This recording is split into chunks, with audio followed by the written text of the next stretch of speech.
And this particular time, everything that you make or create is going to be, it's almost like you're going to have the Midas touch. You are being warned here with no, there needs to be some form of boundary that you place on your time or your energy.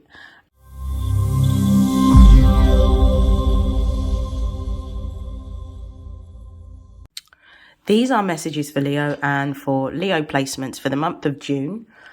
Please note that they are general messages, so take what resonates and discard the rest. And if you'd like to book a personal reading, you can find the details in my bio, which you'll find the links. So without further hesitation, let's begin. Leo, I am very excited to do a reading for you, as I always am. I am a Leo sun, I am a Leo rising, so therefore these messages are just as much applicable to myself as they are to you.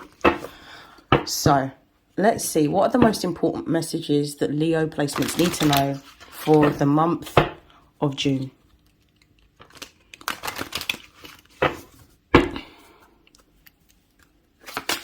Wow, so we've got him.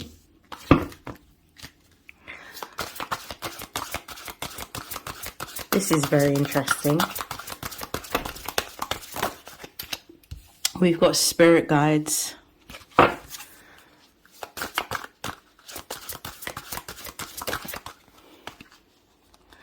We've got no. Whoa.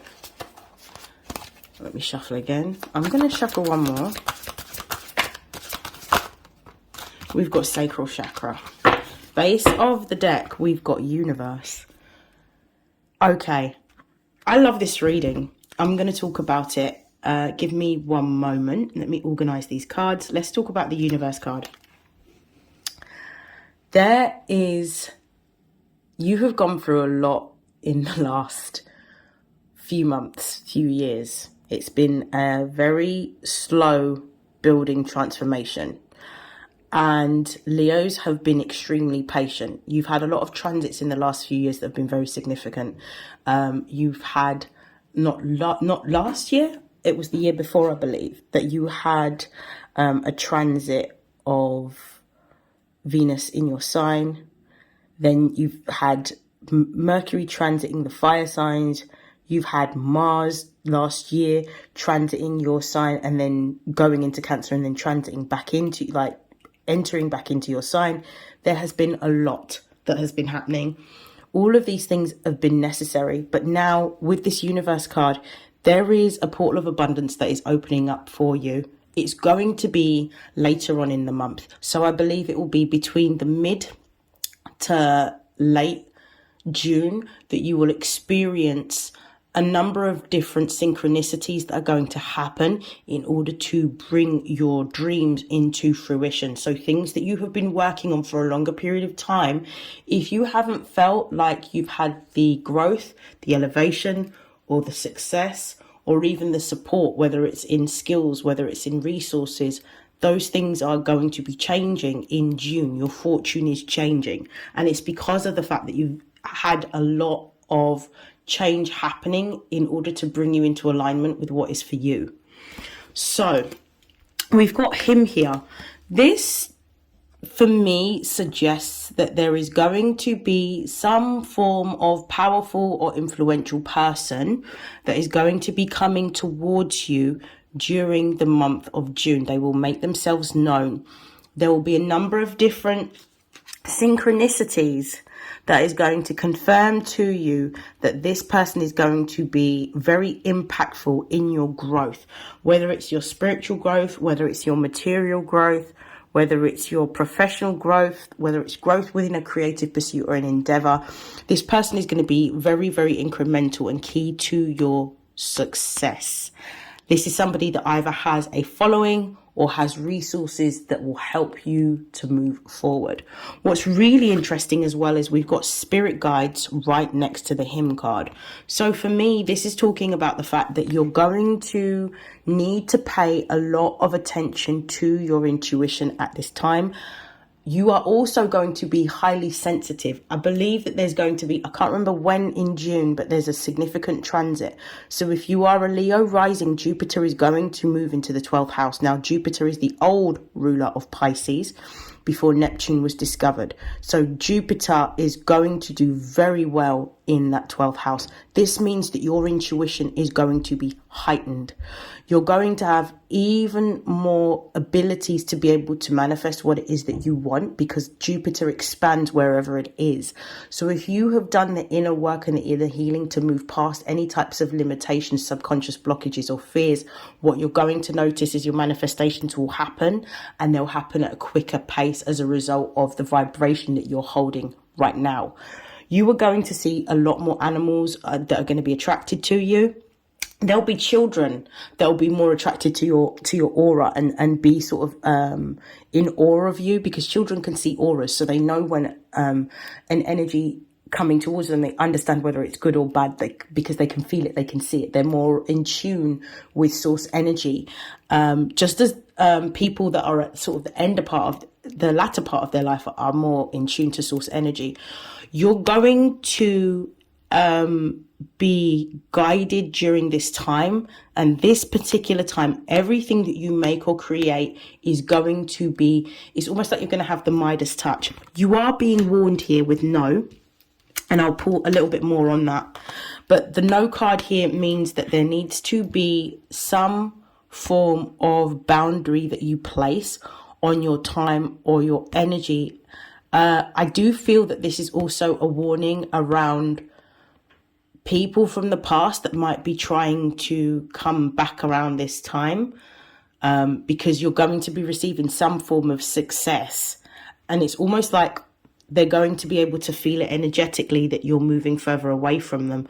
So I think this could be a warning around people from your past coming back that potentially can cause delays or sabotage your ability to move forward. So be mindful of that, and you may even get some dreams that will confirm that for you.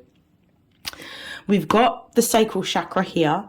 This is really a time for you to step into your creativity. I also feel like this is a heightened time of creativity. If you've been inspired to make or create or write, go with that energy. Continue to take steps and continue to place action on being able to bring something into fruition.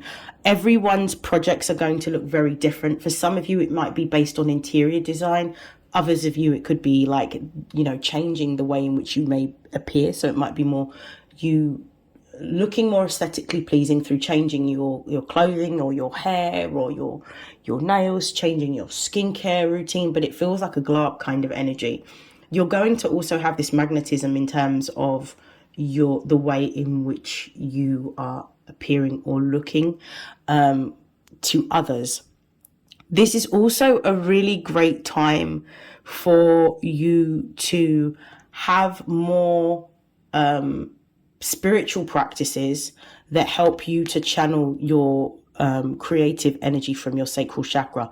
You may benefit during this time by wearing colors like yellow and orange that kind of channels that sacral chakra energy. Okay, I'm just going to pull some confirmations. I'm using the Mist Tarot. It's a sample deck that was gifted to me this week. It only has the major arcana. So we're just going to do some pulling. Why is him here? We've got the Chariot. I love that. So someone's going to help you to come forward or bring something forward. Something is getting a little bit of a speedy elevation. We've got Spirit Guides. We've got Emperor. This might be the fact that your intuition is going to be heightened, so you're going to be in a position where you're guiding others, especially with Jupiter being in your 12th house this month. Ooh, we've got the Sun and we've got the Hermit. Okay, this is very interesting. Say no to any types of demands on you during this time that takes you away from your goals, which is your Sun, your happiness and your goals. then make sure you have boundaries around it. Like with this Hermit card, which is Virgo energy, this is Leo energy. This is about focusing on your goals. This is about having structure and discipline around the time that you spend investing in yourself and your goals and whatever is important to you. Like make sure that you're balancing your time out with your routines around work, around your crafting, around your play, around your leisure, around your self-care. So this is about finding a routine or creating a routine and having discipline. But also be mindful of any colleagues that may be asking you to go above and beyond during this time. You need to focus this time on what you're building and creating right now. We've got the Hierophant card. So yeah, I'm going to say commit to spiritual practices that help you to channel your inner creativity. This could look like meditation. This could look like automatic writing. This could look like using color therapy and wearing more yellows and oranges in order to channel your inner creativity. This could also look like having more fun and going out and interacting with nature and interacting with different stimuluses that help to bring about some form of inspiration around what you're building, making and creating. Some of you may benefit from going to museums. Others of you may benefit through looking at your day-to-day spiritual practices and maybe making a commitment around what that practice looks like that's going to help you every single day, whether it's reciting affirmations, whether it's prayers, whether it is spending time doing visualization, whether it's creating a mood board that you look at every single day. Whatever it happens to be, make sure that you have a spiritual practice that you stay committed to during this time, because this is going to help you to manifest what you're creating in a long-lasting and secure way. At the base of the deck, we've got the Moon. Follow your intuition at this time. The reason being is because there's going to be a lot of messages that are going to be communicated through to you, especially with spirit guides being here. Okay, I'm going to stop. I hope that has helped. I hope that has resonated, and I will see you in your next reading. Take care. Bye.